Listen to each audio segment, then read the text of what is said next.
इस वीडियो में आपको डिटर्मिनेंट्स के बारे में बताऊंगा।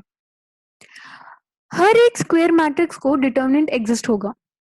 अगर ए एक स्क्वायर मैट्रिक्स है तब एक रियल और कॉम्प्लेक्स नंबर एग्जिस्ट होगा सच दैट वो नंबर ए का डिटर्मिनेंट है।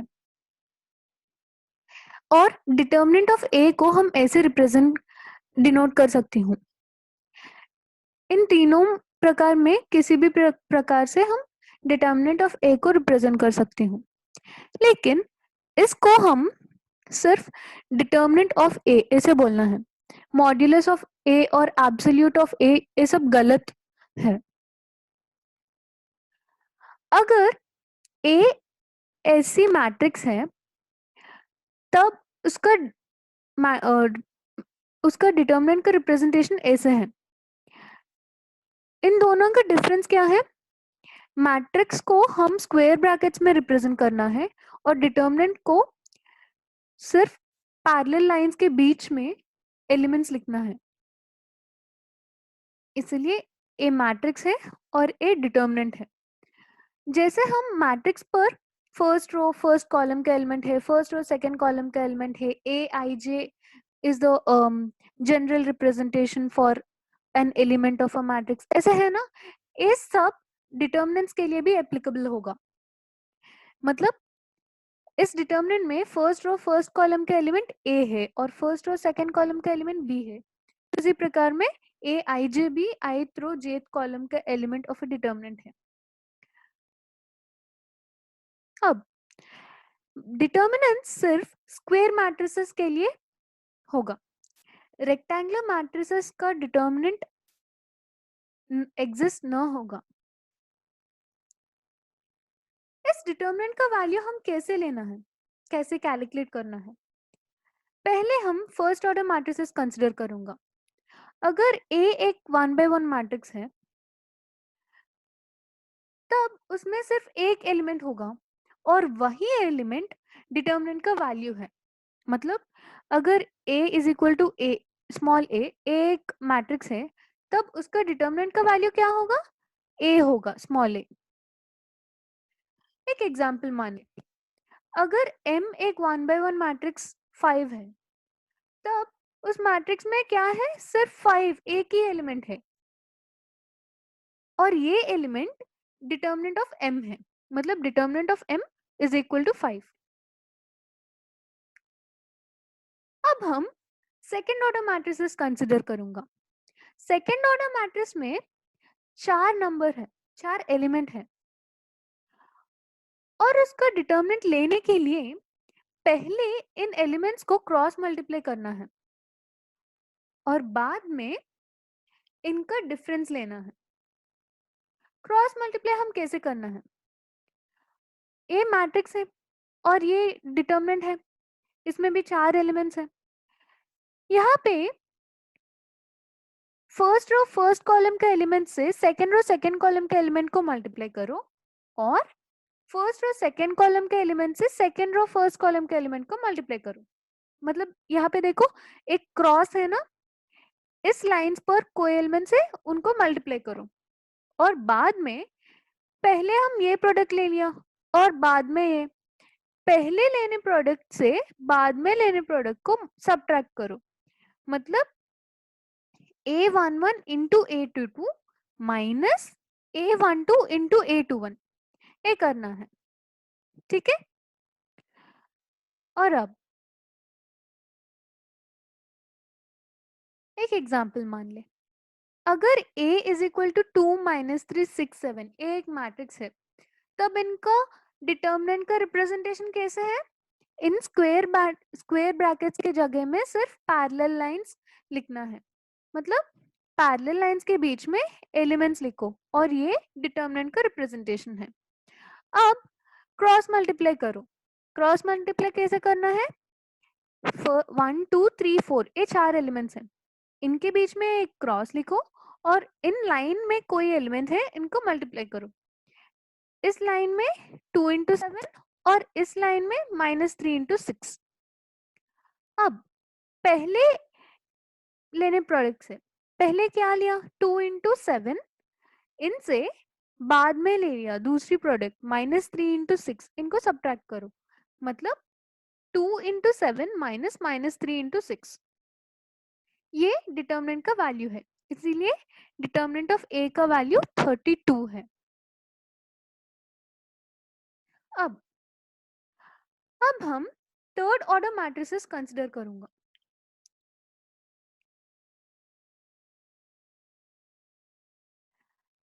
थर्ड ऑर्डर मैट्रिसेस का डिटर्मिनेंट कैलकुलेट करने में और एक मेथड है।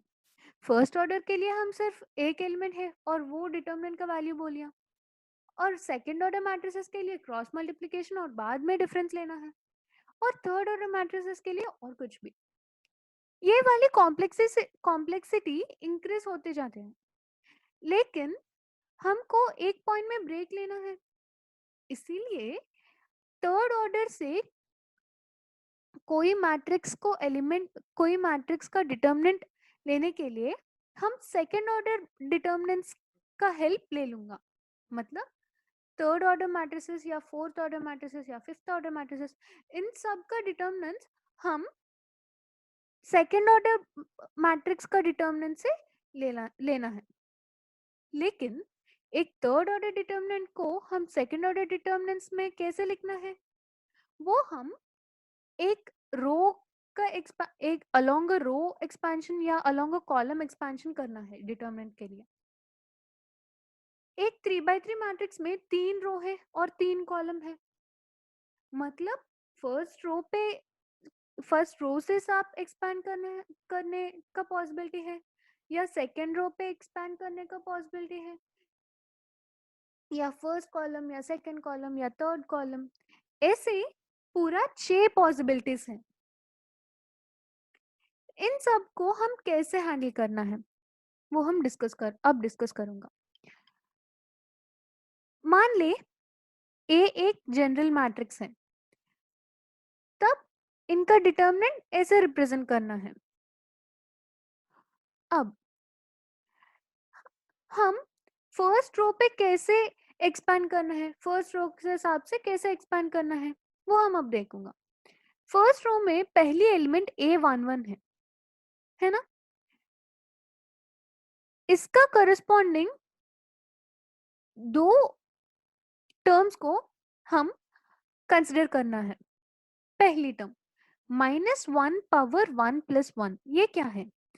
-1 power 1 + 1, these numbers 1 and 1 are the suffix of the A11 term. Suffix का मतलब क्या है? अगर एक जनरल टर्म रिप्रेजेंट करना है वो Aij है, अब वो Ij सफिक्स है, Aij का सफिक्स Ij है, यहाँ पे वो I + j लिखना है, मतलब A11 के लिए 1 + 1 है ना, इसीलिए पहली टर्म -1 पावर 1 + 1।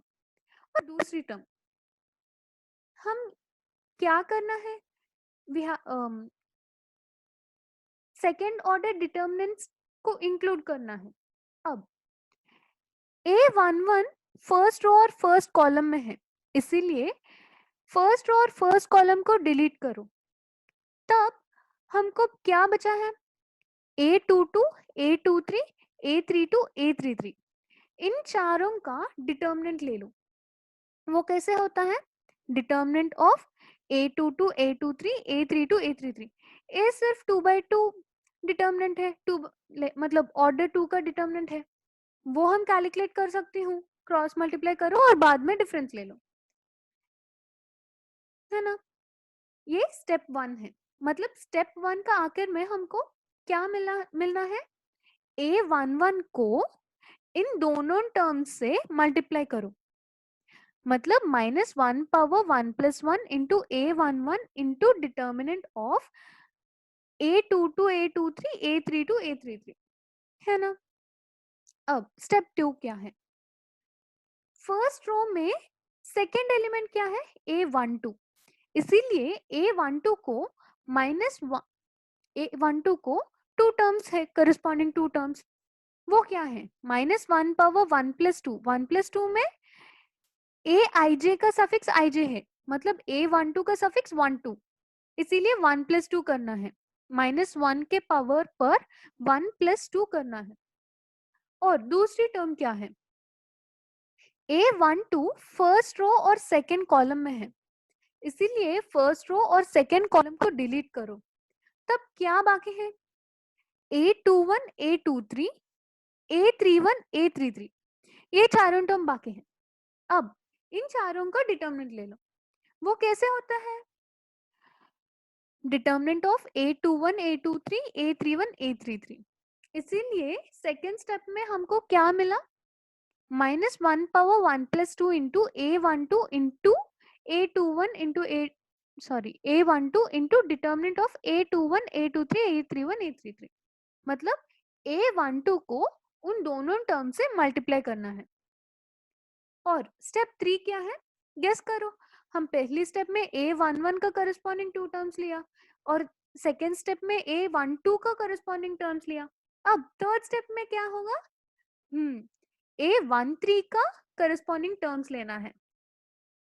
A13 का करस्पॉन्डिंग टर्म्स क्या होता है, पहली टर्म -1 पावर 1 + 3, क्योंकि 1 3 A13 का सफिक्स है। और दूसरी टर्म क्या होता है, A13 फर्स्ट रो और थर्ड कॉलम में है, इसीलिए फर्स्ट रो और थर्ड कॉलम को डिलीट करो। और क्या बाकी है, A21, A22, A31, A32, इन चारों का डिटर्मिनेंट ले लो। अब हमको दो टर्म्स मिल गया और A13 को इनसे मल्टीप्लाई करो, इसीलिए थर्ड स्टेप में हमको वैल्यू क्या मिला, -1 power 1 + 3 into A13 into determinant of A21, A22, A31, A32, ये मिला। अब हमको सेपरेट सेपरेट टर्म्स है हमारे पास, अब क्या करना है इनसे, स्टेप 4 में ऊपर 3 स्टेप का वैल्यूज है ना, अलग अलग वैल्यूज, इन तीनों का ऐड करो और उस सम का वैल्यू डिटर्मिनेंट ऑफ A है। समझ गया। अब ये फर्स्ट रो से हिसाब से एक्सपैंड करना है। एक कॉलम से हम कैसे एक्सपैंड कर सकते हैं, मान ले हम सेकेंड कॉलम से हिसाब से एक्सपैंड करूंगा। अब सेकेंड कॉलम में एलिमेंट्स क्या है, A12, A22, A32।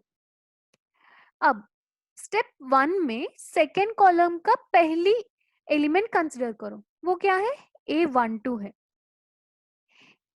अब सेम है, A12 का करस्पॉन्डिंग 2 टर्म्स होना है।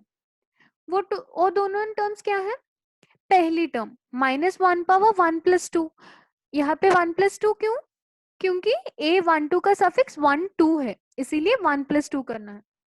और दूसरी टर्म क्या है, A12 फर्स्ट रो और सेकंड कॉलम में है, इसीलिए फर्स्ट रो और सेकंड कॉलम को डिलीट करो। और क्या बाकी है, A21, A23, A31, A33, इन चारों का डिटर्मिनेंट ले लो और अब इन दोनों टर्म्स से A12 को मल्टीप्लाई करो। स्टेप 1 में हमको क्या वैल्यू मिला, -1 power 1 + 2 into A12 into determinant of A21, A23, A31, A33, ये मिला। उसी प्रकार में स्टेप 2 में सेकेंड कॉलम का द्वितीय एलिमेंट कंसिडर करो, वो क्या है, A22 है ना। अब A22 का करस्पॉन्डिंग टर्म्स क्या होना है, -1 पावर 2 + 2, क्योंकि A22 का सफिक्स 2 2 है। और दूसरी टर्म लेने के लिए A22 सेकेंड रो और सेकेंड कॉलम में है, इसीलिए सेकेंड रो और सेकेंड कॉलम को डिलीट करो। तब क्या बाका है, A11, A13, A31, A33, इन चारों का डिटर्मिनेंट ले लो और इन दोनों टर्म से A22 को मल्टीप्लाई करो। हमको स्टेप 2 में क्या मिला, -1 power 2 + 2 into A22 into determinant of A11, A13, A31, A33, ये मिल गया। अब स्टेप 3 आपको गेस करना है क्या होता है, A32 ले लो क्योंकि सेकेंड कॉलम में थर्ड एलिमेंट A32 है। A32 को करस्पॉन्डिंग टू टर्म्स कंसिडर करो, वो क्या है, -1 पर 32, 3 + 2, और A32 थर्ड रो और सेकेंड कॉलम में है, इसीलिए थर्ड रो सेकेंड कॉलम को डिलीट करो, और बाकी एलिमेंट्स क्या है, A11, A13, A21, A23, इनका डिटर्मिनेंट ले लो। इसीलिए थर्ड स्टेप के आखिर में हमको क्या वैल्यू मिला, -1 पर 3 + 2 into A32 into determinant of A11, A13, A21, A23, ये मिला। अब स्टेप 4 क्या होता है, इन सेपरेट टर्म्स को ऐड करो और इस सम डिटर्मिनेंट ऑफ ये होता है। अब हमको पहली रो से एक्सपैंड कर सकती हूँ, सेकेंड कॉलम से एक्सपैंड कर सकती हूँ, या थर्ड रो से एक्सपैंड कर सकती हूँ, कुछ भी कर सकती हूँ। 6 पॉसिबिलिटीज हैं।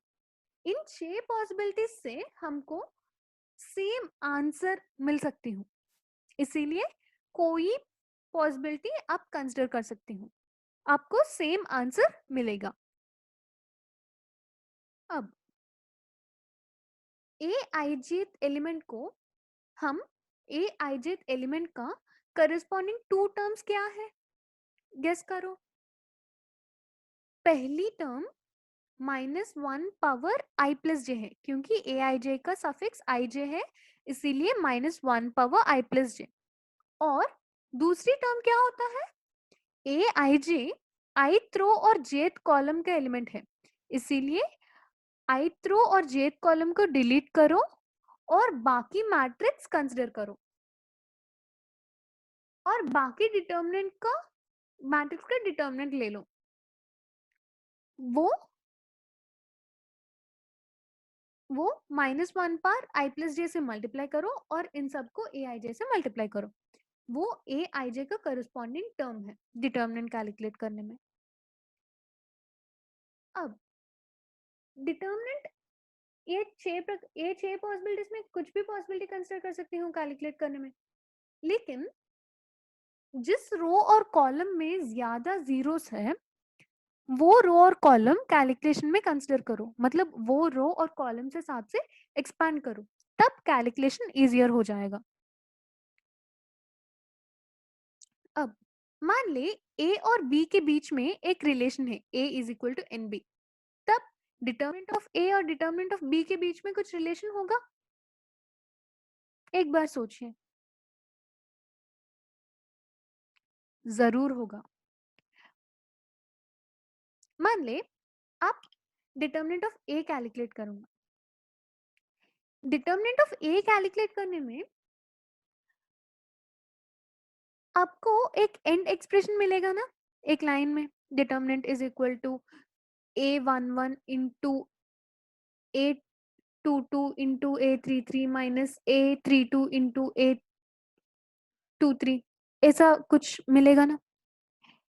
हर एक एलिमेंट से हम n कॉमन ले सकती हूँ, क्योंकि a = n टाइम्स b, मतलब हर एक एलिमेंट a में n into element of b है, इसीलिए हम n कॉमन ले सकती हूँ हर एक एलिमेंट से।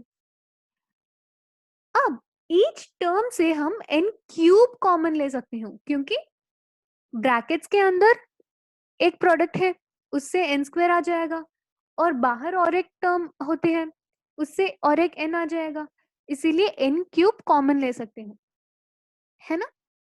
अब इस n³ हर एक टर्म से ले सकती हूँ, मतलब 3 टर्म्स है ना, 3 टर्म्स को हम ऐड करूंगा, हर एक एलिमेंट से n³ कॉमन ले लो। अब n³ कॉमन लेने के बाद हमको क्या बाकी है, वो बाकी का टर्म डिटर्मिनेंट ऑफ b है, इसीलिए determinant of a = n³ times determinant of b है, समझे। ठीक, एक एग्जांपल मान ले डिटर्मिनेंट कैलकुलेट करने के लिए। मान ले अगर a एक 3x3 मैट्रिक्स है, यहाँ पे देखो 2 0 5 3 6 2 5 0 3, अगर हम फर्स्ट रो से एक्सपैंड करूंगा तब वो क्या होगा, 2 इंटू 6 इंटू 3 माइनस 2 इंटू 0, और ये 1 प्लस 2 है यहाँ पे, इसीलिए minus 0 into something, 0 into anything is 0, इसीलिए हमको कंसिडर करने में कोई फर्क नहीं पड़ेगा। और तीसरी टर्म प्लस 5, यहाँ पे 1 प्लस 3 करना है, इसीलिए plus 5 into 3 into 0 minus 6 into 5, है ना। यहाँ पे हम सिर्फ एक टर्म को नेग्लेक्ट किया, लेकिन हम सेकेंड कॉलम से एक्सपैंड करेंगे तो तब क्या होगा, 0 into something into anything is 0, और सेकेंड टर्म को कंसिडर करो, 2 प्लस 2 4 है, इवन है, इसीलिए प्लस आ जाएगा, प्लस 6 इंटू 2 3 6 माइनस 5 इंटू 5, और तीसरी टर्म भी 0 into something, 0 into anything is 0, इसीलिए वो भी नेग्लेक्ट करूंगा। हम यहाँ पे सिर्फ एक टर्म कैलकुलेट करना है, इसीलिए जिस कॉलम या रो पे ज्यादा जीरोस है उस रो और कॉलम के हिसाब से एक्सपांड कीजिए, ठीक है। This is about basic things about determinants. Next video में हम प्रॉपर्टीज ऑफ डिटर्मिनेंट्स के बारे में डिस्कस करूंगा। Thank you.